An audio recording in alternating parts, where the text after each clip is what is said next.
இருந்தவனா நான் உண்மையாக இதை சொல்கிறேன். நீங்கள் வேலை தேடி போகணுங்கிற அவசியம் இல்லை. உங்கள் கையிலேயே அந்த வேலை வாய்ப்பு இருக்குது.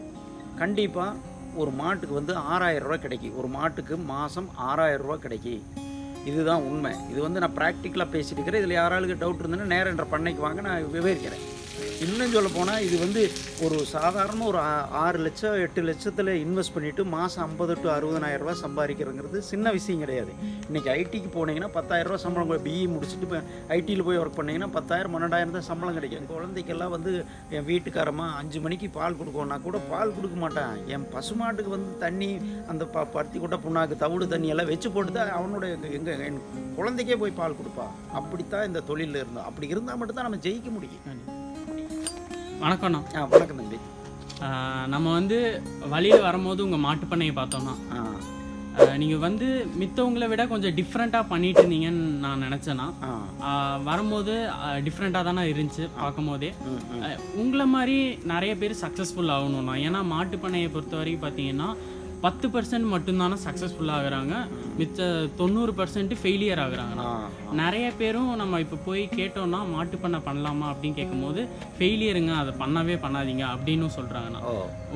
நீங்கள் எப்படி சக்ஸஸ்ஃபுல் ஆனீங்க, அதே மாதிரி மக்களும் எப்படி சக்ஸஸ்ஃபுல் ஆகலாம் அப்படின்னு சொல்லுங்கள். அதுக்கு முன்னாடி உங்கள் பேர் எப்படி ஆரம்பிச்சிங்க, எவ்வளோ மாடை வச்செல்லாம் ஆரம்பிச்சிங்க அப்படின்னு சொல்லுங்கள்.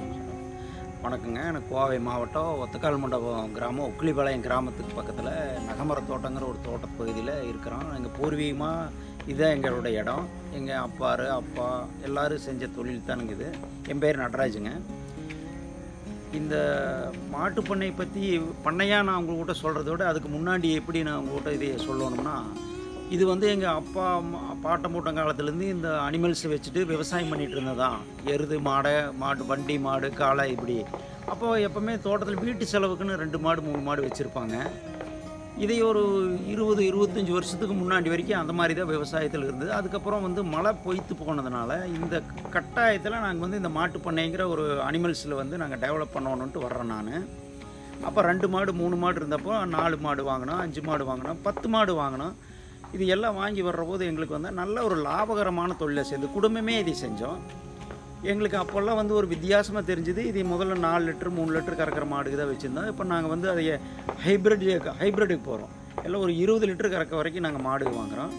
அப்போ அந்த எங்களுக்கு வந்து பொருளாதாரத்தில் அது ரொம்ப எங்களுக்கு யூஸ்ஃபுல்லாக இருக்குது. இன்னும் சொல்லப்போனால் நம்மளுக்கு மனிதன் உருவான காலத்திலிருந்து பசுமாடுங்கிறது எல்லாத்துக்கும் தேவையானது. அதாவது உணவுப் பொருளில் வந்து மிக முக்கியமான அத்தியாவசிய பொருள், மிக மிக முக்கியமானது பால். அதை வந்து எல்லோரும் முதல்ல நீங்கள் அதை தெரிஞ்சுக்கணும். அதாவது இன்றைக்கி ஆரோக்கியமாக விவசாய குடும்பம் ஆரோக்கியமாக இருக்குதுங்கிறதுக்கு மிக முக்கியமான காரணம் பால். அதில் எந்த விதமான மாற்று கருத்தும் கிடையாதுங்க. இது இன்னும் உங்களுக்கு விரிவாக சொல்ல போனோம்னா, நீங்கள் இப்போ வந்து நான் 10 மாடு வச்சுருக்கிறேன். எனக்கு வந்து இப்போ நான் வெவ்வேறு பிஸ்னஸ் ரியல் எஸ்டேட்டெல்லாம் நான் பண்ணிகிட்ருக்கிறேன். பட் ஆனால் எனக்கு பூர்வீகமான தொழில் பால் பண்ணை மட்டும்தான். நான் எந்த மாதிரி எத்தனை லட்ச ரூபா வியாபாரம் பண்ணினால் கூட காலையில் எழுந்திரிச்சு 5 மணிக்கு எழுந்திரிச்சு இந்த காலைக்கண்ணை முடித்து பசுமாட்டுக்கு தேவையானதெல்லாம் கொடுத்து பாலை கறந்து ஆவினுக்கு பாலை கொடுத்துட்டு தான் நாங்கள் மற்ற தொழிலுக்கு போவேன். சாதாரணமாக இந்த தொழிலெல்லாம் இல்லைங்க. இது லாபகரமான தொழில். எல்லோரும் படிச்சுட்டு வேலையை தேடி போக வேண்டாம். தயவு செய்து வேலையை தேடி போகாதீங்க. ஒரு 6 லட்ச ரூபா வருதுன்னு வச்சுங்க, கொட்டைக்கு ஒரு 2 லட்ச ரூபா வரும், 8 லட்ச ரூபா. ஒரு பசுமாட்டோட லாபம் என்னன்னு நீங்கள் கேட்டிங்கன்னா, கண்டிப்பாக ஒரு மாட்டுக்கு வந்து ரூ. 6000 கிடைக்கும். ஒரு மாட்டுக்கு மாதம் ரூ. 6000 கிடைக்கும். இதுதான் உண்மை. இது வந்து நான் ப்ராக்டிக்கலாக பேசிட்டு இருக்கிறேன். இதில் யாராளுக்கு டவுட் இருந்ததுன்னா நேரம் என்ற பண்ணைக்கு வாங்க, நான் விவரிக்கிறேன். அது எப்படின்னா ரூ. 6000 ஒரு மாட்டு கிடைக்கும். 10 மாடு வச்சுருக்கீங்கன்னா கண்டிப்பாக 50லேருந்து 60,000 மாதம் கண்டிப்பாக கிடைக்கும். இதுதான் உண்மை. இது எல்லோரும் வந்து இன்னும் நீங்கள் ஊக்குவிக்கணும் அப்படின்னு நீங்கள் விவசாயிக்கு வந்து இன்னும் நீங்கள் ஒரு உதவி செய்யணும் அப்படின்னா, பால் வந்து ஒரு மனித பிறந்த காலத்துலேருந்து சுடுகாட்டுக்கு போக வரைக்கும் பயன்படுத்தக்கூடிய ஒரு திடப்பொருள்னால் அது பால் மட்டும்தான்.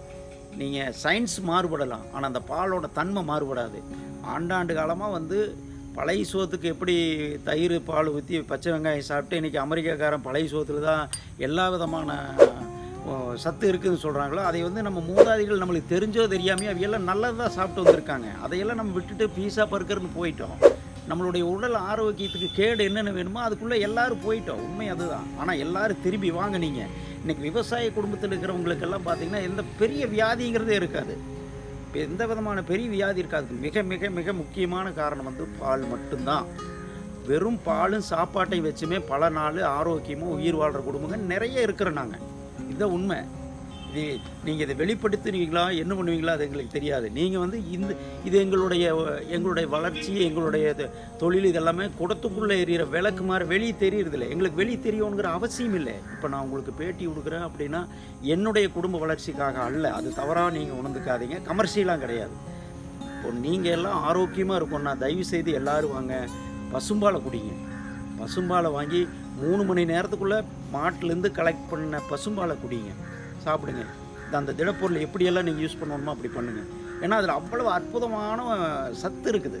இது தெரியுமா தெரியாதா அப்படின்னலாம் எனக்கு உங்களுக்கு தெரியுமா தெரியாதாங்கிறதெல்லாம் எனக்கு தெரியாது. இல்லை அவ்வளோ அற்புதமான சத்து இருக்குது. எல்லோரும் வாங்க. இதுக்கு எப்படி நீங்கள் சரி எல்லோரும் மாட்டு பண்ணை ஆரம்பிச்சிட்டா இந்த பால் எப்படி சேல்ஸ் ஆகும்னு நீங்கள் கேட்குறீங்க. உங்களுடைய கருத்து கரெக்டு, உங்களுடைய கேள்வியும் கரெக்டு. கண்டிப்பாக சேல்ஸ் ஆகும். தயவுசெய்து ஒன்று புரிஞ்சுக்கங்க. இயற்கையான பால் கிடைக்காதனால தான் எல்லாருமே கலப்பட பால் பண்ணுறாங்க. அது ஒரு கமர்ஷியலாக ஒரு தொழிலாக பண்ணுறாங்க.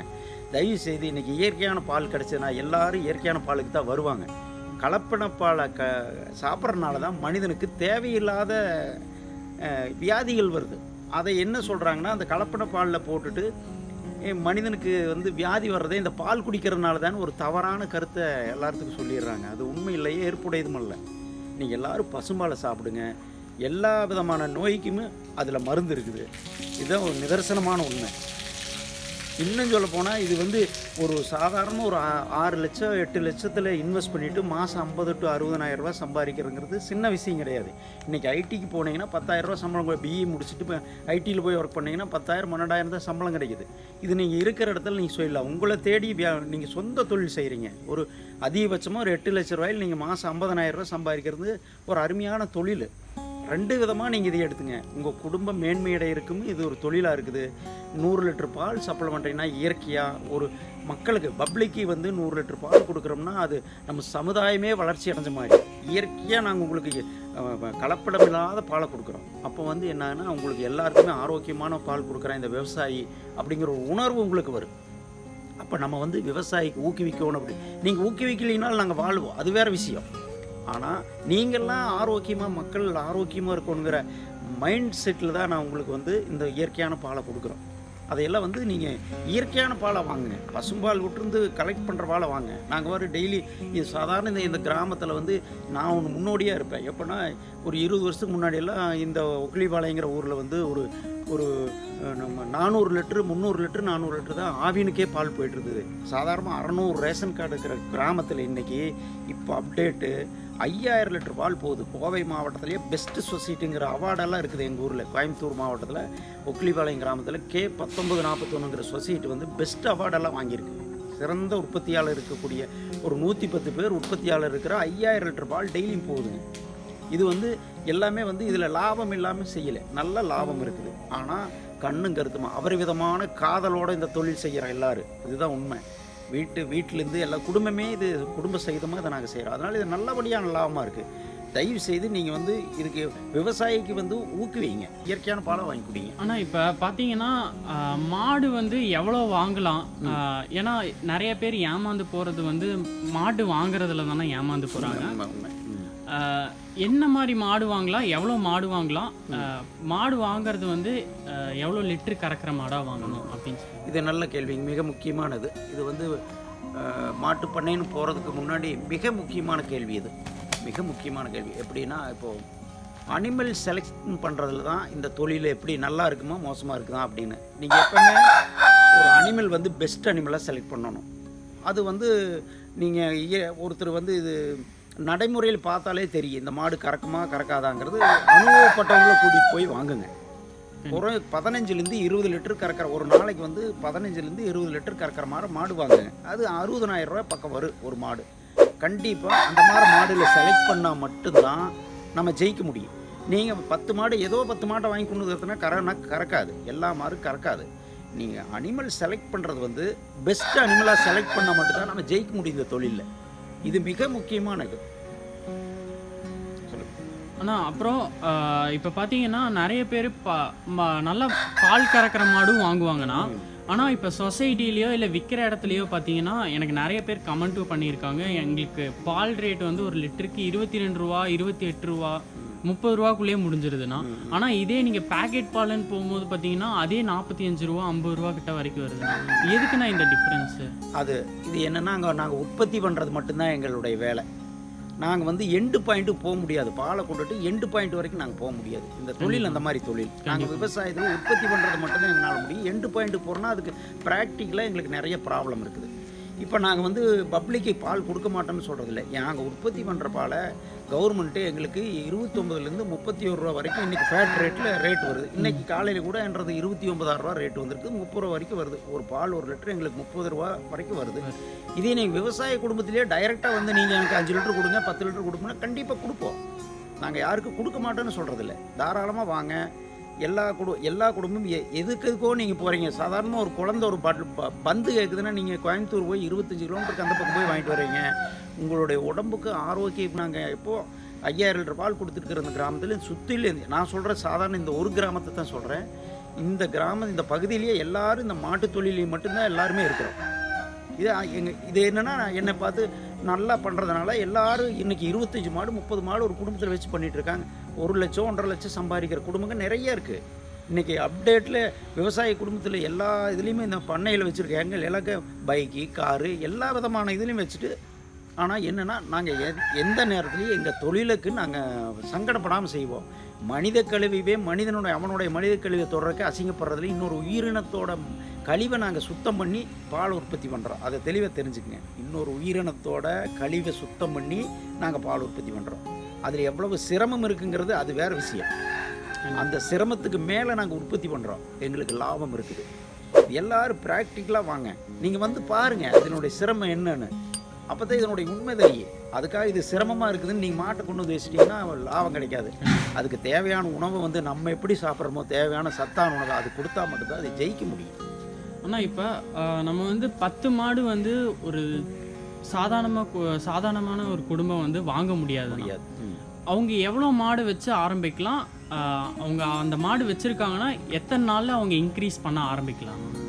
இது வந்து உங்களுக்கு சரியான கேள்வி. இது எப்படின்னா நீங்கள் 2 மாட்டுக்கு வாங்க. உங்களுடைய இதில் வந்து உங்கள் பொருளாதாரம் எப்படின்னு எனக்கு சொல்ல தெரியும். அவங்கவுங்களோட பொருளாதாரத்தை பொறுத்து 2 மாடு வாங்க. கறவை மாடு வாங்கிட்டு வரும்போதே கண்டு போட்ட மாட்டாக வாங்கிட்டு வாங்க. காலையில் ஒரு இப்போ 8 லிட்டரு, சாயந்தரம் ஒரு 8 லிட்டரு, 16 லிட்டரு, குறைஞ்சி 15 லிட்டரு கறக்கிற மாட்டை வாங்குங்க.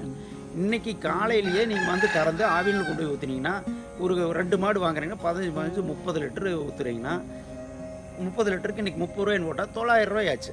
சாதாரணமாக ஒரு அரை மணி நேரம் 10 நிமிஷம் 15 நிமிஷம் ஒரு மாட்டுக்கு வந்து 8 நிமிஷம் 9 நிமிஷம் அது கறவை கறக்கிறதுக்கு உங்களுக்கு 20 நிமிஷத்தில் 2 மாடு பால் கறந்துடலாம். அதை கொண்டு போய் ஆவினுக்கு ஊற்றினீங்கன்னா 30 லிட்டருக்கு 900 ரூபாய் ஆயிடுச்சு. அப்போ உங்களுக்கு ஒரு ஆர்வம் வந்துடும். 900 ரூபா வருதுன்னா உங்களுக்கு அதில் என்ன ஒரு 300 ரூபா 350 ரூபா தான் செலவு போகுது. 2 மாட்டில் 600 ரூபா உங்களுக்கு சாதாரணமாக கிடச்சிரு. சாதாரணமாக 600 ரூபா கிடச்சிரு. நான் இன்னும் சொல்ல போனால் ஒரு அனிமல் வந்து பெஸ்ட்டு 10 மாடு வச்சுருக்கீங்கன்னா ஒரு அனிமலில் ஒரு மாதத்துக்கு 5,000 to 6,000 ரூபா கிடைக்கும். இதுதான் உண்மை. இது எங்களுக்கு அப்படி கிடச்சிட்டு இருக்குது. இதில் குறைச்சி கிடைக்கிது அப்படின்னா உங்களை நீங்கள் அனிமல் செலக்ட் பண்ண தப்பாக பண்ணியிருக்கிறீங்கன்னு அர்த்தம். இல்லைன்னா நீங்கள் போடுற ஃபீடு தப்புன்னு அர்த்தம். இது எல்லாமே கரெக்டாக இருந்ததுன்னா 6,000 ரூபா ஒரு மாட்டுக்கு கிடைக்குங்க. இது வந்து நீங்கள் ஒரு 10 மாடு வச்சா 60,000 ரூபா டெஃபினட்டாக கிடைக்கும். இதுலேருந்து கூடித்தான் கிடைக்கும். குறையிறதுக்கு வாய்ப்பு இல்லை. குறைஞ்சா கூட 50,000 கீழே டெஃபினட்டாக இல்லை. 50,000 கீழே உங்களுக்கு மாதம் வருதுன்னா அதில் எங்கேயோ தப்பு நடக்குதுன்னு அர்த்தம். அதை நீங்கள் ஆலோசித்து அது எந்த இடம் பார்த்து அதை நீங்கள் சரி பண்ணிங்கன்னா சரியாயிக்கும். கண்டிப்பாண்ணா. கடைசியாக ஏன்னா நான் கேட்குற கேள்வி எல்லாமே நீங்கள் வந்து நான் கேட்காமலே நீங்கள் சொல்லிட்டீங்கன்னா நீங்கள் வந்து கடைசியாக மக்கள் வந்து உங்களை மாதிரி எப்படி சக்ஸஸ்ஃபுல்லாகலாம், அவங்க வந்து இந்த பிஸ்னஸை ஆரம்பித்து எப்படி அவங்க வந்து உச்சிக்கு கொண்டு போகலாம்? முதல்ல இந்த தொழிலை வந்து நாம் வந்து கமர்ஷியலாக பணம்ங்கிற நோக்கத்தில் தயவு செய்து உள்ளே வராதிங்க. பணம் சம்பாதிக்கணுங்கிற நோக்கத்தில் வராதிங்க. நம்மளுடைய குழந்தை மாதிரி தான் பசுமாடு. மனிதன் வந்து நம்ம படித்த காலத்தில் எப்படி சொல்லியிருக்காங்கன்னா மலங்காட்டுக்குள்ளேருந்து தரைமட்டத்துக்கு மனிதனை கொண்டுட்டு வந்ததே ஆதி காலத்தில் பசுமாடு தான் அப்படிங்கிறது ஒரு வரலாறு சொல்லிகிட்ருக்கு. அதனால் நம்ம கூடவே வாழ்க்கையில் ட்ராவல் பண்ணுறது பசுமாடு. அதாவது பசுங்கிறது வந்து இன்றைக்கி ஒரு ஆண்டவனுக்கு ஈக்குவலானது நம்ம உயிரினத்தில். நம்ம நம்மளுடைய வாழ்க்கை தரத்தை உயரத்திற்கு ஒரு உயிரினம் வந்து நம்மளுக்கு ரொம்ப ஹெல்ப்ஃபுல்லாக இருக்கிறது பசுமாடு. அப்போ நீங்கள் அதை வந்து ஒரு காதலோட செய்யணும். அந்த தொழிலை வந்து நீங்கள் கமர்ஷியலாக செய்யாதீங்க, அதை ஒரு காதலோட செய்யுங்க. அது மேலே அபரிவிதமான ஆர்வத்தோடு செய்யுங்க. நாம் வந்து நம்ம குழந்தை என் வீட்லலாம் இன்னும் சொல்லப்போனால் இன்னும் எப்படி சொல்கிறதுன்னா, என் குழந்தைக்கெல்லாம் வந்து என் வீட்டுக்காரம்மா 5 மணிக்கு பால் கொடுக்கணுன்னா கூட பால் கொடுக்க மாட்டேன். என் பசுமாட்டுக்கு வந்து தண்ணி அந்த பருத்தி கொட்டை புண்ணாக்கு தவிடு தண்ணியெல்லாம் வச்சு போட்டு தான் அவனுடைய என் குழந்தைக்கே போய் பால் கொடுப்பா. அப்படித்தான் இந்த தொழிலில் இருந்தோம். அப்படிங்கிறதோட தான் வாங்க, கண்டிப்பாக ஜெயிக்கலாம். கண்டிப்பாக. ரொம்ப நன்றிண்ணா. கண்டிப்பாக மக்களுக்கு ரொம்ப பிடிச்சிருக்கும்னு நினைக்கிறேன். சரிம்மா, சரி. ஏன்னா நிறைய பேர் வெறும் லாஸ்ன்னு சொல்லி ஒரு மாட்டு பண்ணையோட அந்த இதவே அப்படியே ஃபுல்லாக ஒரு சைடாக கொண்டு போயிட்டாங்கண்ணா, நெகட்டிவாக கொண்டு போயிட்டாங்க. கண்டிப்பாக உங்களோட வீடியோ வந்து எல்லாத்துக்கும் பாசிட்டிவாக இருந்திருக்கும்ண்ணா. சரி, ரொம்ப நன்றி. வணக்கம்.